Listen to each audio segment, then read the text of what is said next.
They have names for boats like these: the Yard Ornament, the Facebook Marketplace Special, the Junker, the Outmoded, the Condemned. A boat that for whatever reason, time has seemed to got the best of, and it needs tremendous rehabilitation, possibly to be overhauled completely. How do we make this boat anything like one of these? At first sight, they look impressive, intimidating, even possibly an achievable DIY, but then the more you look at them, they're not so hard to replicate. I mean, really, what are they? A floating platform with a bunch of stuff on it. So... ideas have to form. I'm late to this game of pontoon rebuilds. The entire social media spectrum is saturated with them. There is almost no point to build one, unless its uniqueness and authenticity surpasses anything that is currently out there. And in this lies our advantage, because most of those tunes are nothing but pleasure boats. This boat will be a true bridge between entertainment and pleasure boating and sportsman-like activities. It'll be party in the back, and then business up front. A true mullet-style boat that will entertain the family, but also feed your sportsman needs. This means all aspects and components of sportsman needs need to be integrated into the boat seamlessly. You need to be able to cast freely without worrying about hitting the bimini top or the T-top. You need to have multiple rod stations, drink stations, gear caddies, tackle and rod storage integrated seamlessly into the furniture. The cushions can be removed for a full open deck, for rugged activities that require free movement and stability, and then just as easily be converted back into a pleasure boat that is able to entertain the family and friends. Or you can split it in half right down the middle for both activities at one time. But all this gear will be heavy. I don't know if a pontoon boat by itself will do it. There will need to be a tri-tune option, but DIY friendly that anybody can integrate, because it has been the biggest pain to find somebody who will make me a third tune with a motor mount and a gas tank. I'll be working exclusively with a company who can match them with a lifetime warranty. And I will build this boat for the night, specifically to integrate lights everywhere. I'll make this thing glow so loud it looks like a fireball going through the water. Not really worried about law enforcement because even they're too scared to go out at night. In the daytime the lake is saturated, but in the nighttime I will own it. That lake will be mine. I'll make it outshine and outglow any other boat out there, all the way to loading it up on the trailer. But there's one more thing this boat must do in order for it to be the ultimate multi-purpose boat. A true sportsman rig is set up for multiple types of fishing, so we will set this up for bow fishing as well. But the last bow fishing rig I built had to have a generator to run all the lights, and I really hated that generator.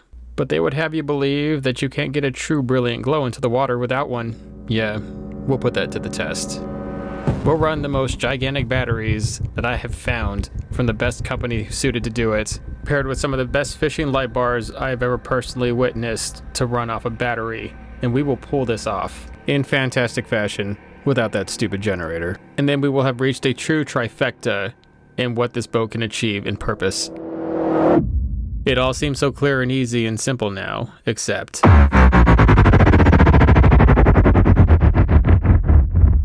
it all seems doable until you start to build it, and then lies the real challenge of how hard it will actually be.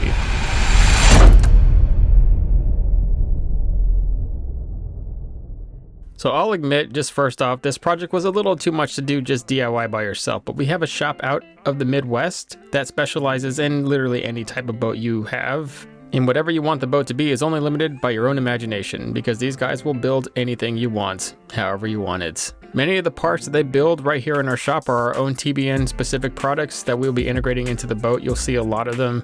Whether you want your boat restored or modified or completely built from the ground up, they'll do it to any boat, including pontoon boats. And yes, they make SuperToons here out of the Midwest. Check out all the products that we carry here at our stores, including our own merch line. If you're in the area, stop by and say hi, and we'll talk boats. So where do we even begin? For starters, let's talk about what things to look for in a project pontoon boat so you don't get kind of sideways like I did with this one. For starters, what motor does it have? If it's got an old Johnson or Evinrude 2-stroke, there are less and less mechanics here today that are willing to even work on these. So even if you have a running motor, trying to get it maintenance is a pain. Also beware of the underdeck. That's how you'll tell whether or not the floor is rotted. Now, if it has skins, there's a good chance that it's in really good condition like this one. That's the best thing about this boat, but everything else, This one also has 23-inch pontoons. That's the bare minimum that I would personally accept. You really want 24 or 25-inch diameter tunes. Definitely anything below 23, you just need to maybe walk away from. The thin siding is likely going to be dented, damaged, and oxidized. It's not the biggest deal. I mean, that actual thin siding is pretty easy to replace. What's not easy to replace though is a busted trailer. This trailer is actually ruined and rotted, like it's just rusted through. You need to get underneath that pontoon boat. And if it's got a ton of corrosion, specifically underneath the tubing, just run the other way. Tell the person they're insane for trying to sell it. Condemn the boat, leave. The more obvious thing is going to be obviously the top side with the carpet and the furniture, how well that's preserved. But if that's all bad, there's a good chance that everything else is likely pretty bad, because I don't know one person to take care of one thing and not the other.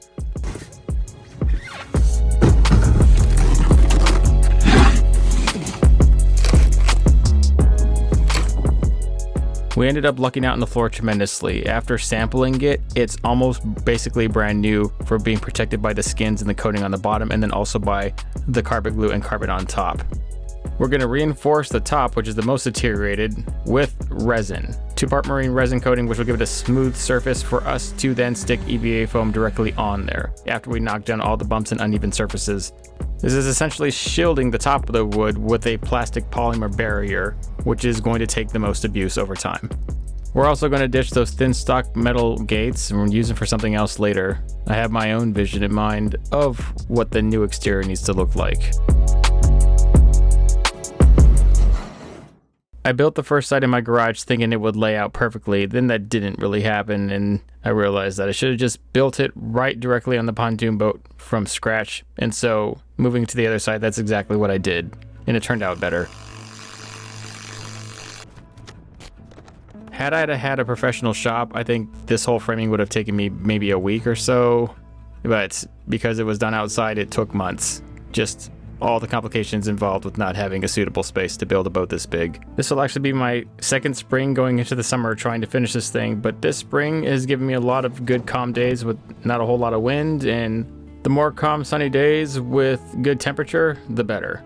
But obviously this is not the normal pontoon setup. Normally they're thin gates and siding, and this is extra thick siding with wide gunnels, mainly to hide the light boxes and also to put accessories on the top, which is really prominent in all other fishing boats of any type, but I never see them in Toons.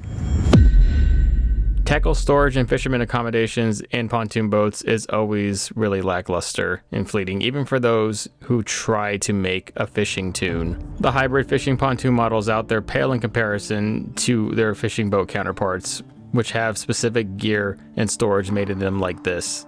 Likely because furniture and comfort are the primary position in any pontoon boat, but I have to believe that we can achieve both comfort and functionality in this design.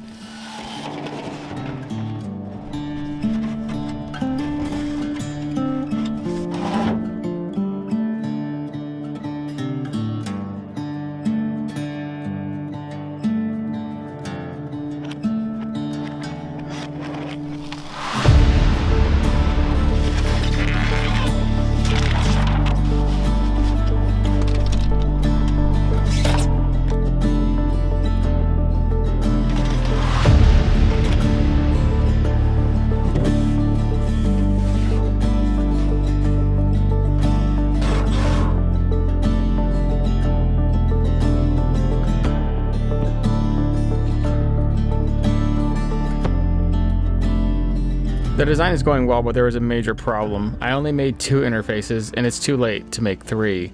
So I take care of the third interface spot by putting a ton of gap filler to solidify the tubes from shaking up in the top.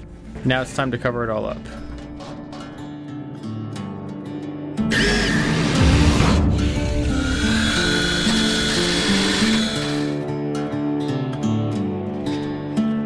HydroTurf steps up big, being a premier leader in marine flooring and decking. They give us their best stuff yet for DIY. The Pro Sheets are a different level, and our custom fabricated lids and components coming out of the TBN Midwest shop were created specifically for a major project like this. All these things change the game.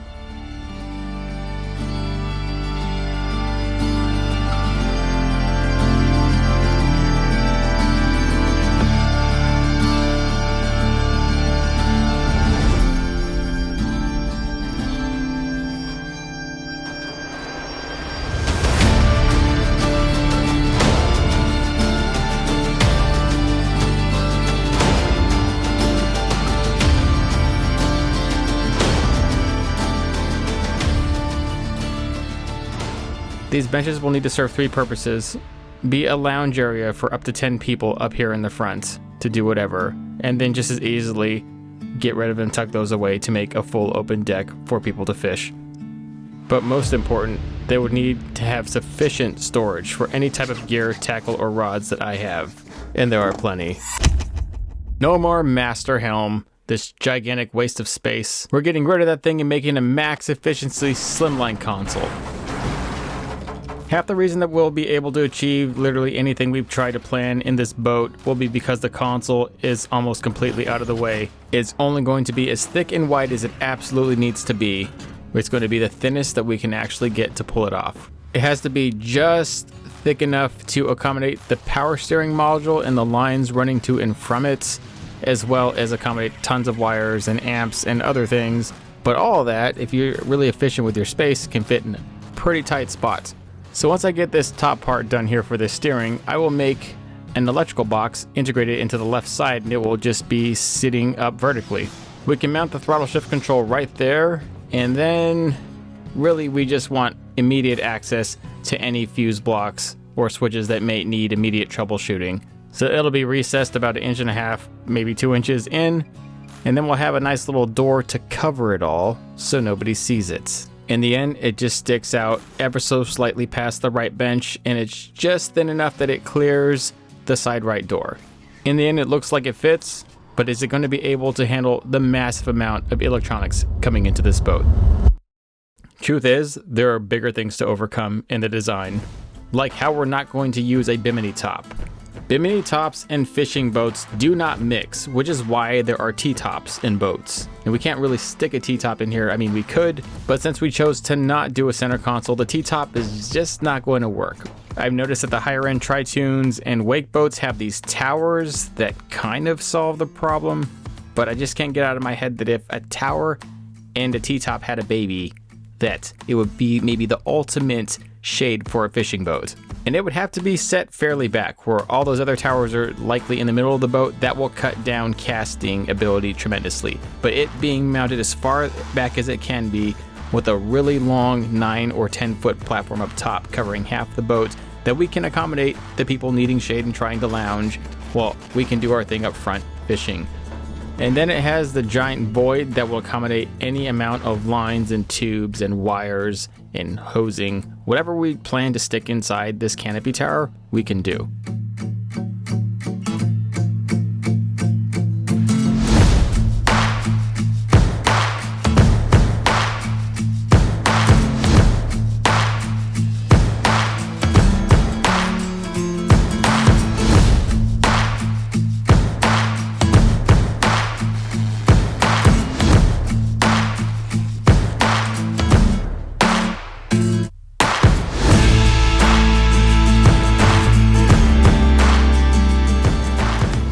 The doors were just something I would just get to when I got to them. Then when I got to them, I realized it's actually really complicated to make a door. I would have liked to have left it to Nate up there in the Midwest to make all my hatches and doors, but some of these were just so specific, I had to make them right directly into the boat. There was just no other way. And they were also really heavy, despite most of that being 16 gauge and the outside only being 1/8 to match the outside wall. These doors were kind of chunky. But at least that means they'll be durable and solid, which is what I need. In fact, the entire structure here is actually very solid. The tower structures may even be overbuilt, but that just means if any sort of wind or flex pulls onto the canopy at any given time, whether it's getting towed down the road or just pushing down the water, that it's going to be fine, and there will be no failures. And with how this boat was flowing, the canopy was the next logical step to take over, and now that it's complete, we can now move on to the final section of the boat. This whole cowling design to cut down 2-stroke smoke is no longer a problem because we'll be sticking a brand new 4-stroke motor, or at least a used one, meaning we can reclaim all that missing space in the back deck. That's almost a full 2 feet of space that we really sorely need to pull off the final design for the rear deck. But while we were building it, we ran into a huge problem. Remember earlier in the video when I said to get underneath that pontoon boat and check the trailer? Well, this is why, because I didn't do that, and now I have to rebuild the entire trailer from scratch because while I was building this boat, it decided to shift and warped and almost break underneath it. Like it could break at any moment. I had to put it on a ton of jack stands to level it out. with brand new metal strong enough to accommodate a boat this heavy, which I tried to find any way around of. I was even going to pay some ridiculous amount of money for a brand new trailer for this boat, but I was just so worried that this boat wouldn't even make it to the ramp with how bad it was shifting. It would just take one road bump and the whole thing would break, and then I would lose the boat after everything I did to it. I couldn't risk it. So really, the only option was just to rebuild the trailer from the ground up. I actually had to do it twice in several sections, and it's too big of a thing to even integrate into this video because it was its own massive project. Essentially, just gutting all the old metal out in such a way that the trailer didn't fold on itself. We had a million jack stands from Harbor Freight, holding the whole thing up, leveling the whole trailer out straight so when we welded the new beams into the middle and the exterior flat bar onto the ends and the sides like that, it would actually all be straight. It was a good chance to expose Junior to a new thing, welding steel. Then we were finally able to move on to the back deck, which is just as important as anything else, for it is supposed to be a sportsman-like deck that can also turn into a lounge area that, you know, keeps the wives and all the other people who don't fish entertained on the boat. All the while creating large voids for storage spaces to hold oblong or irregular items that we don't necessarily need to access all the time. But there's one other crucial thing that the back deck needs, and without it, this is just not a true fishing rig. A Livewell is tricky because you're pushing a lot of water from the bottom all the way up to the top deck. It's done unlike any other boat, so the best way to do it is either, well, we did this custom thing here with an aerator pump and a screen at the bottom so it can never get clogged, and has a replaceable head, but most pontoon boats with live wells that I've seen have just a standard bilge pump pushing water up. For this boat, I'm going to need two kits. We have our own TBN house live well kits, which I honestly prefer.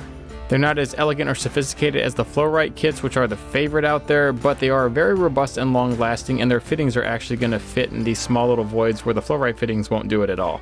But I did integrate a Flow-Rite version 3 live well valve right there with this pump, and that is specifically for recirculation and drainage of the water.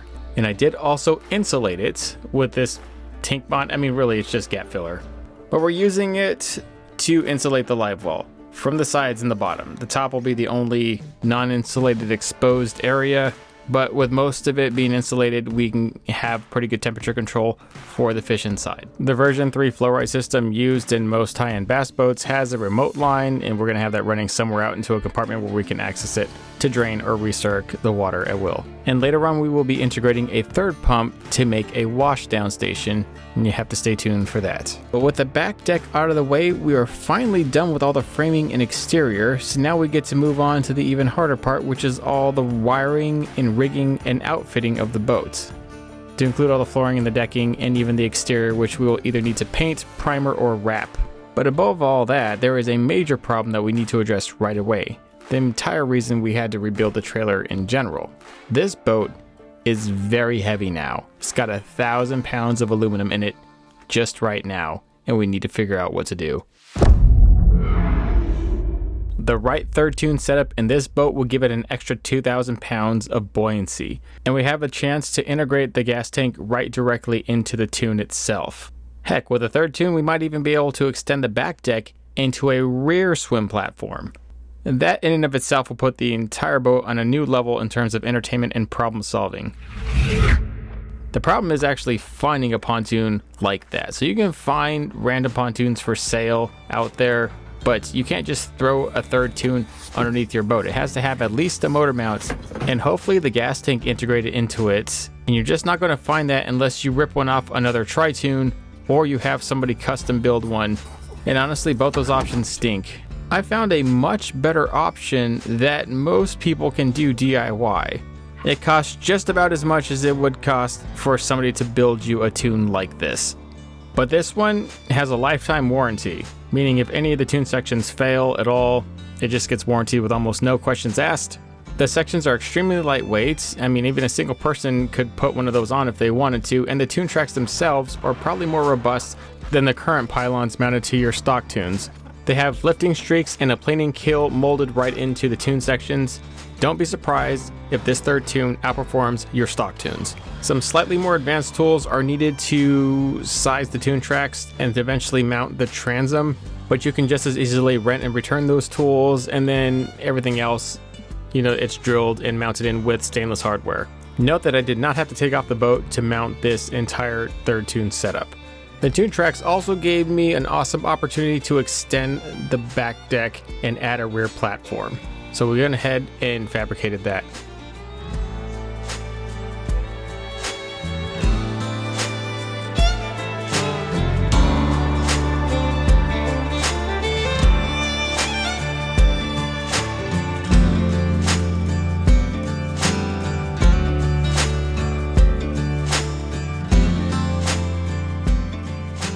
Having sizable decks that you can walk around on and fish off of on a pontoon boat, they're pretty rare.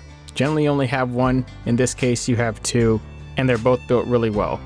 We will be reinforcing it even further with 1/8 inch plate on the top and bottom, as a lot of pressure from the water coming through the Toons will be hitting this platform. It will essentially act as a giant lift tab to get the entire boat out of the hull. The whole option of a gas tank integrated into the Toon causes its own series of problems. For one, I need an access panel to it, so I go ahead and I make my own very generous access panel. But a bigger problem than that is trying to find, how are you going to fill this boat up? Where are you going to run the fill port with the actual fill hose coming down to the middle of this tube?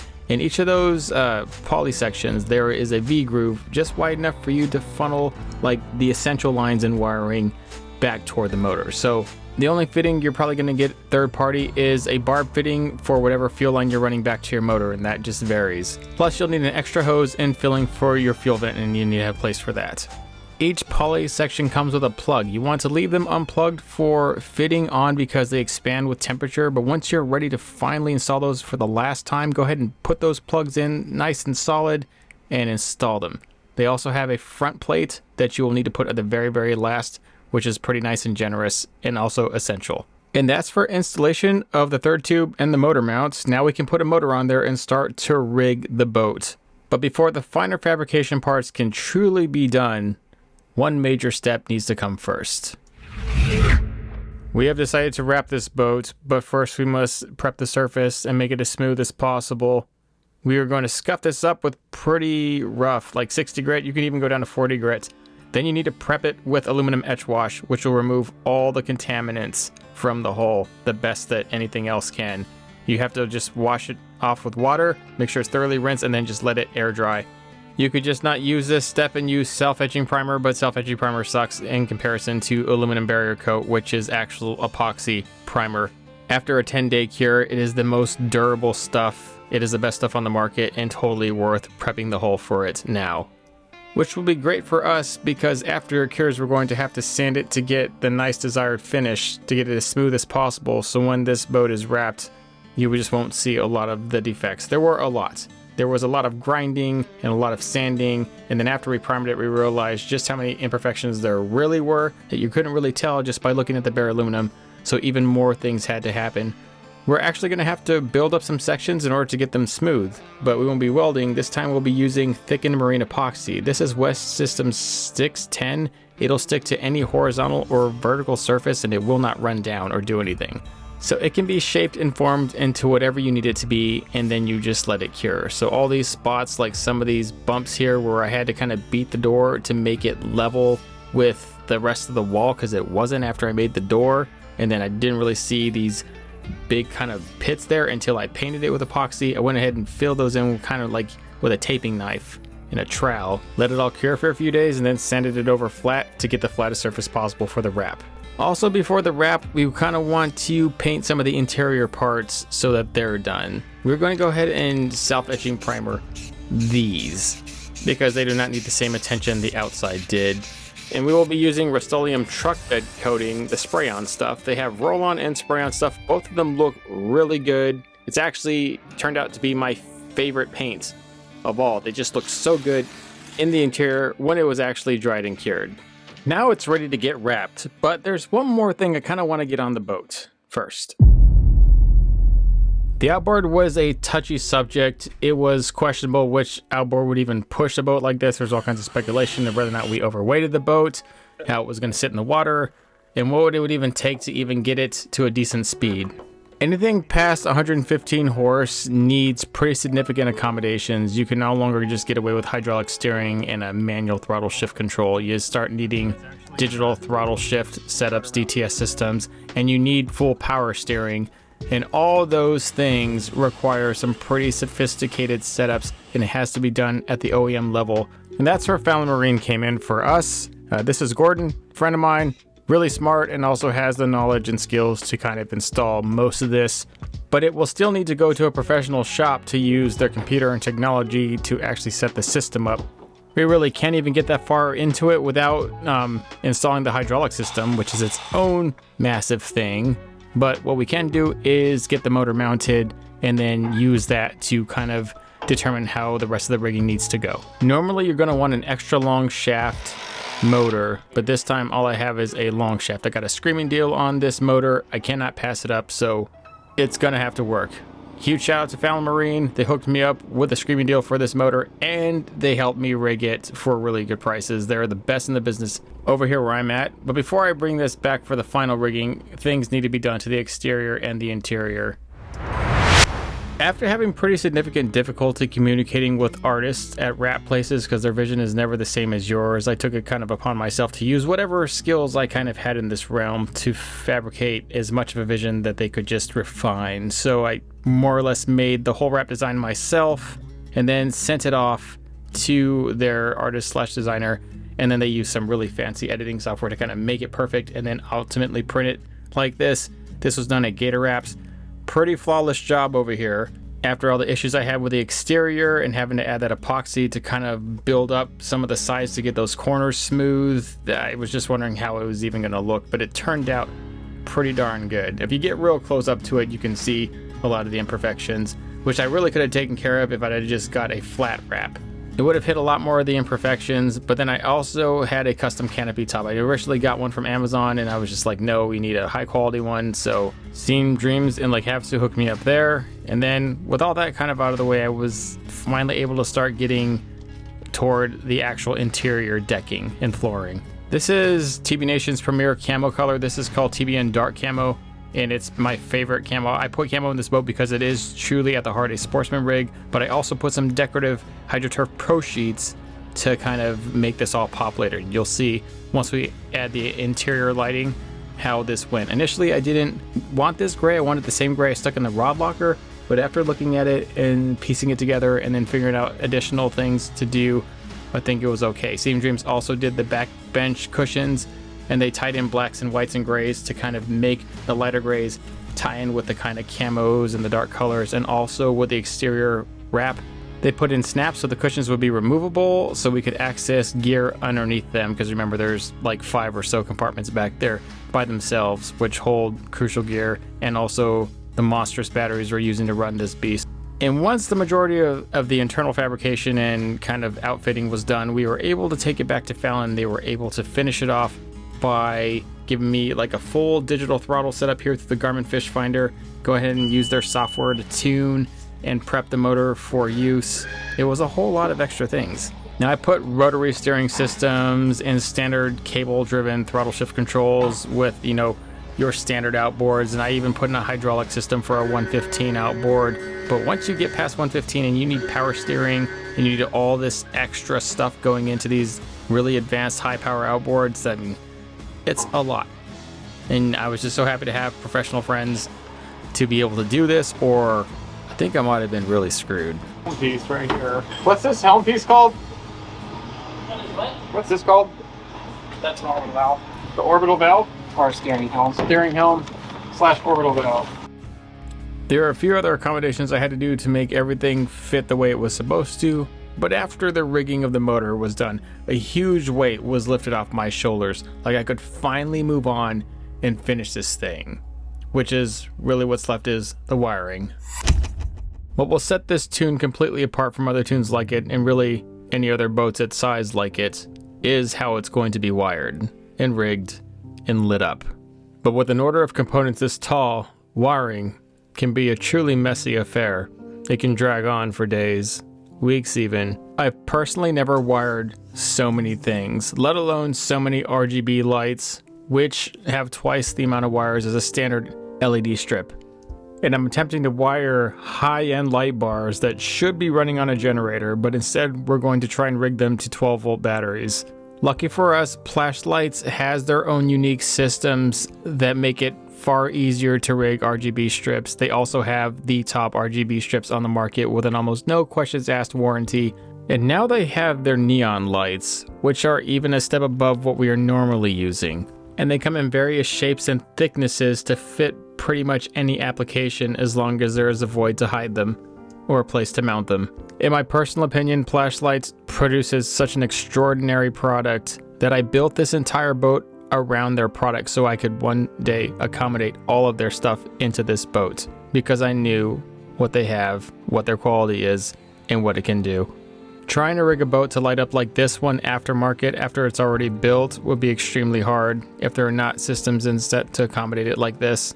But since we had a head start and we started it from day one, we have a unique advantage. It has now come into fruition and all we have to do is see it through. I got a lot of questions on why I didn't make a folding tower system like all the other boats, because I wanted a giant void capable of holding tons of wires. Thank heaven, Plashlights has systems in place like these 8-way RGB splitters that help group small amounts of LEDs together into one line, making it much easier for us to rig these speakers and the speaker rings. But they only work on RGB lights with small loads, strips that can't be that big. But for any long strips or high output strips like the ones ran in the tower or down the sides, we're going to have to group those differently. The Plashlights team turned me on to a little trick. Use a terminal block. That way you can group all these individual wires together, color for color, put them on a ring terminal, stick them to the terminal block, and then run an additional set of wires from their RGB controller directly to these.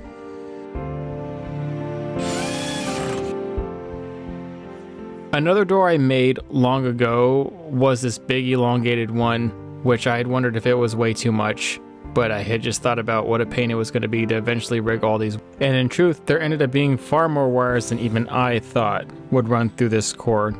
But it's one of the only true side-to-side corridors that you can run all the wires cleanly through without them hitting some sort of void or obstacle. Wires were all ran in the initial design between the skins and the floor, and I hated it. I didn't want anything to do with it, but after everything was said and done, it was the only way to make it work. To have them all eventually channel into this small slimline console that we made months ago, to have it all come into fruition, to watch it all come together.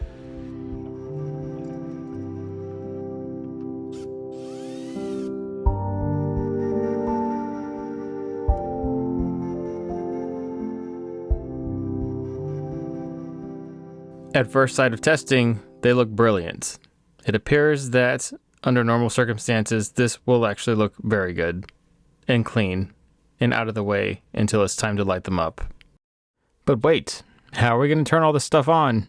It turns out Plashlights makes switches for boats that are the best that I've ever seen. They are fully customizable and they are a true IP68 waterproof design. They are extremely easy to wire. They have almost no questions asked warranty, and they are a fraction of the size of a standard rocker switch and can be put virtually almost anywhere, or in clusters like this in mass, in just a small section. 16 switches in that small little void. Undoable with our regular switch panels, but very doable with this. And then if you get 10 or more, Plashlights will custom make whatever you want for a switch label. But what I'm really excited about, even more than these, are these light bars, which I have been holding on to for a very long time for a project just like this. And of course, the underwater LEDs. The Epic Transom lights are no stranger to projects on this channel, but these will be the first true RGB Epic lights that we have had that will actually sync in with the rest of the boat as it's flashing. The ones that had their own independent standalone controller, free of an RGB controller, were nice, but they kind of just did their own thing and they weren't uniform.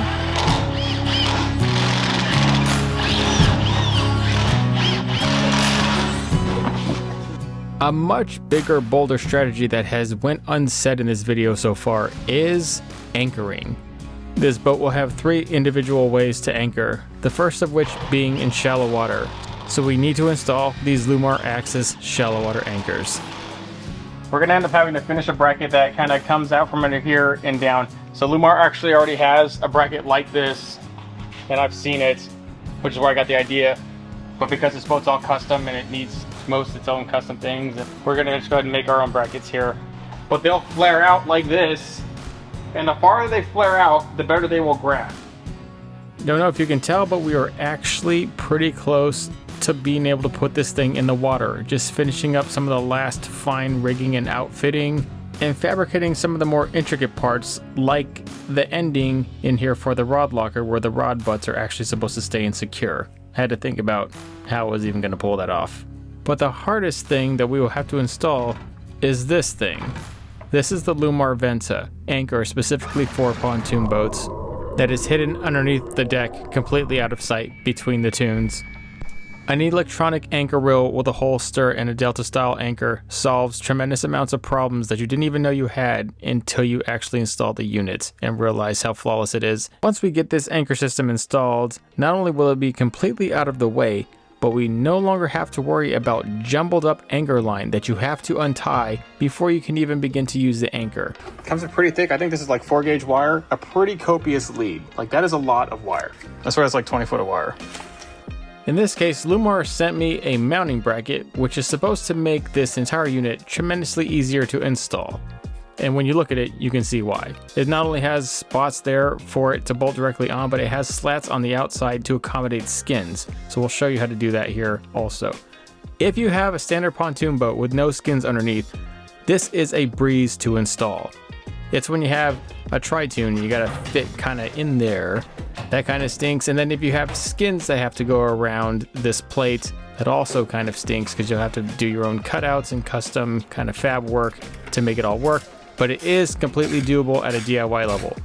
Maybe you might want 2 people to lift that thing up. One person while the other one clamps it. Kind of doing that by myself was a little hairy and risky. Oh! They give you a very thick, generous amount of 4-gauge wire, which is good because it's less volts, so there needs to be more amps, and you need the wire to be able to push those amps safely. Once you secure the wires and you have them where you need them to run, the controller, the windlass control box, is actually really easy. It is fail-proof. They have diagrams right on the box and labels right where each wire needs to go. And yes, I ran it all the way from the front and it almost goes to the complete back of the boat. When you purchase this anchor system, you will need to get a Delta style anchor. The Lewmar Delta galvanized anchor is the most affordable one and it'll work in freshwater just fine. If you're in the salt, you might want to look at their DTX or Epsilon anchors, which are all stainless steel and also a whole lot more expensive. So to mount the skins back on, I just took pieces of sheet metal and riveted them with very thick rivets to those section grooves that I'm pretty sure that's what they were meant for, because later on I was able to mount the rest of the skins directly to those little sheet metal pieces, and then I was able to finish it off and seal the unit. Lewmar makes their windlass control to be able to mount directly into the floor, but because my floor is old and skinny and I had this void here, I used it instead.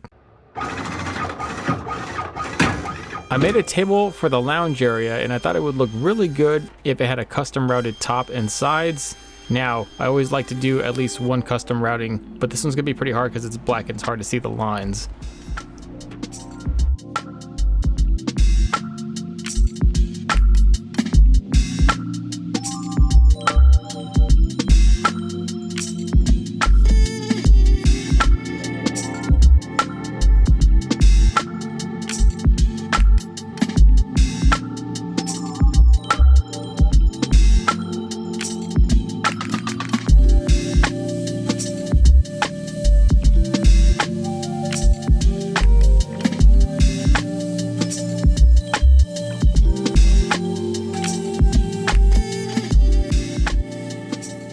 It came out okay considering that I could have really messed it up several times from just not even knowing where the line was and guessing.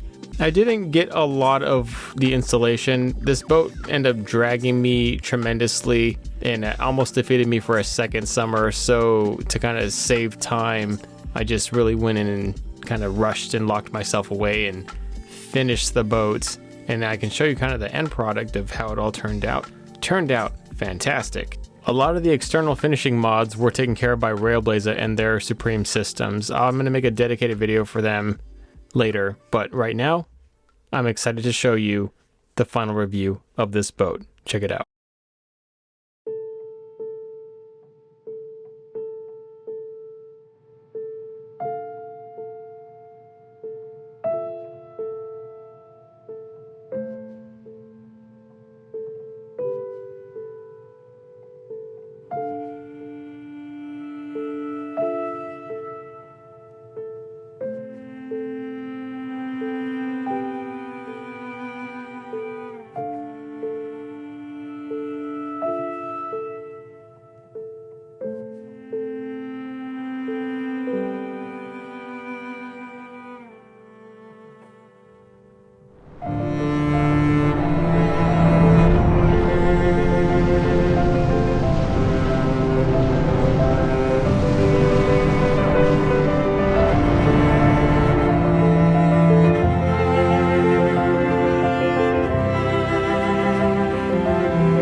There's tremendous amounts of risk throwing everything I have, all this money and time into a one-off design, never truly knowing how it's going to perform, and that it would be truly devastating if it performed poorly.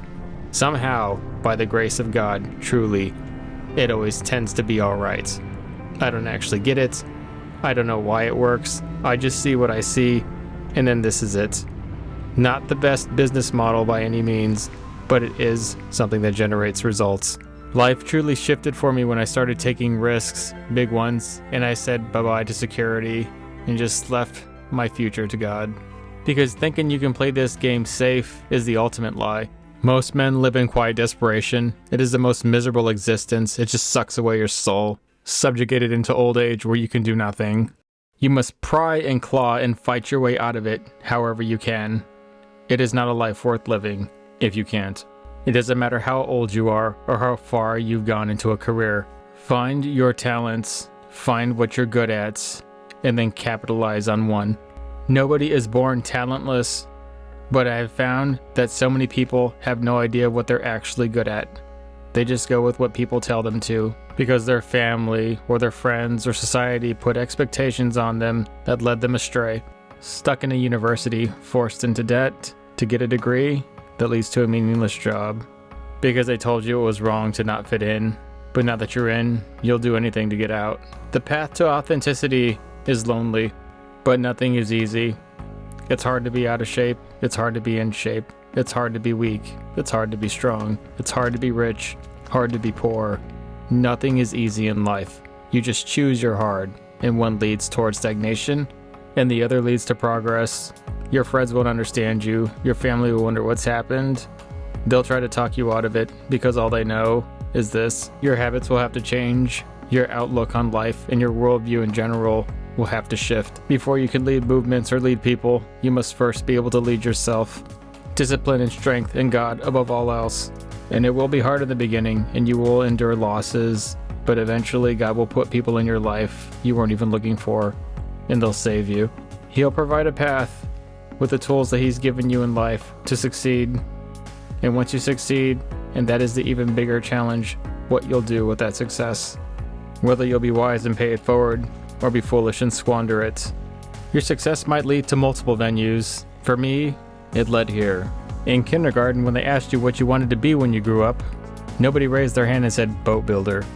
But it turns out your talents aren't really for you. They're for everyone else. Truth be told, I never want to build another boat again, but it so happens that tomorrow, I'll be on to the next one, and then the next, because that's where I'm supposed to be right now, until I'm shown otherwise. It has been the greatest honor of mine to serve all of you, and start this movement that has lasted over a decade. Who knows if it will last another, but the important thing is that we simply, for a period of time, got to exist, and make our case in the world. I wish you all the best in your endeavors to make your case. May it be bold, may you take risks, and may you lay it all on the line and be successful in the end.